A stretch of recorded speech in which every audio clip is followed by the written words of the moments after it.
The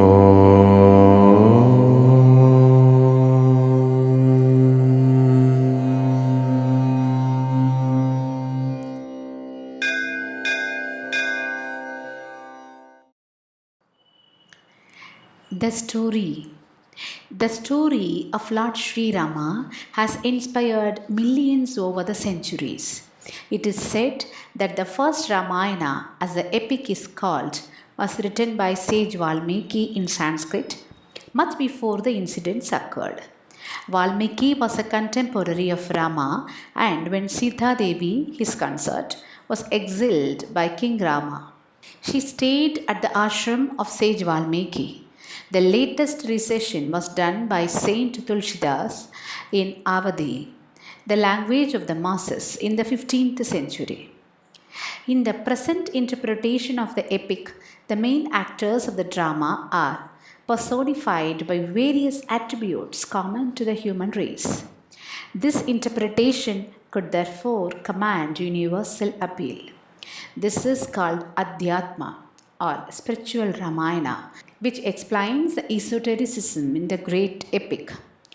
Till very recently, none in India bothered to verify the veracity of the story. It was not their concern to investigate the actual happenings in history when Rama lived and ruled, or the places he occupied during his 14 years period of banishment by his father. To Indians, it was the grain that mattered, not the chaff. The modern period is the age of reason, not faith.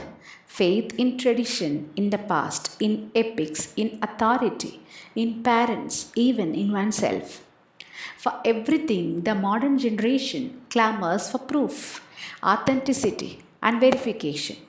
In the case of past events, there can be circumstantial evidence, historical support, archaeological proof, and literary or even astronomical occurrences to support dates and incidents. The Ramayana, that is, the history of Lord Sri Rama, in the light of the temper of times, has also been subjected to detailed scrutiny. Historians have been busy locating various places where certain events of his life took place. Some are of the view that Lord Sri Rama never went beyond the Vindhyas, and the entire episode occurred in northern India. Lanka of the Ramayana is said to be somewhere in Madhya Pradesh. Mandu is pinpointed as a city where Mandodari, the wife of Ravana, lived. The demon king Ravana is also said to have been living near about.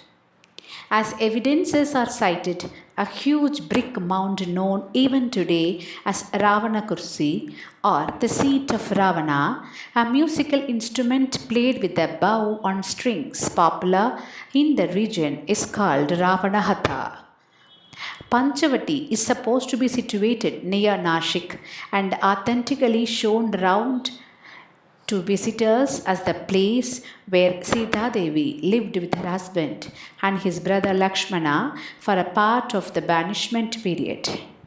The historians contradict these views and quote literary events in the Valmiki Ramayana to prove that Lanka did lie across the seas and Rama offered prayers to Shiva before launching the construction of the overseas stone bridge. At Rameshwaram, there is a temple with the idol of Lord Shiva, who was worshipped by the royal couple before they mounted an attack on Lanka.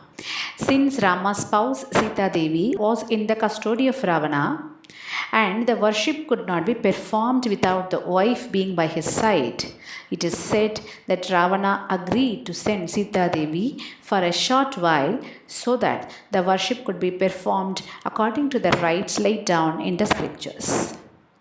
There are historians who contradict all this, since obviously it looks strange and incredible. According to them, there was no Rama, Sita Devi, Ravana, the battle, the banishment, and the victory of Rama over his rival Ravana.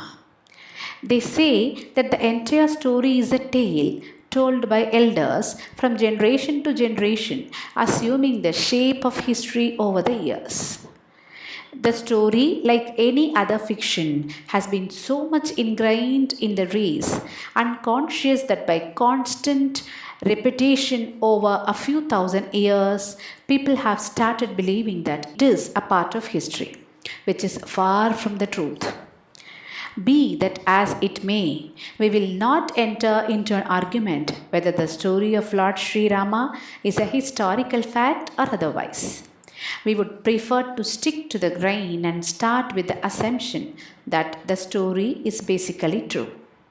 It has inspired millions of Indians all over the country to follow the right path. It continues to inspire millions today and will continue to do so in future. Many epics have been written about the life and activities of Lord Sri Rama. There are hundreds of them written in the north, south, east, and west of the country. Among these, about 36 are considered to be important. One of them, the Adhyatma Ramayana, gives a symbolic interpretation of the various characters and the events of Ramayana.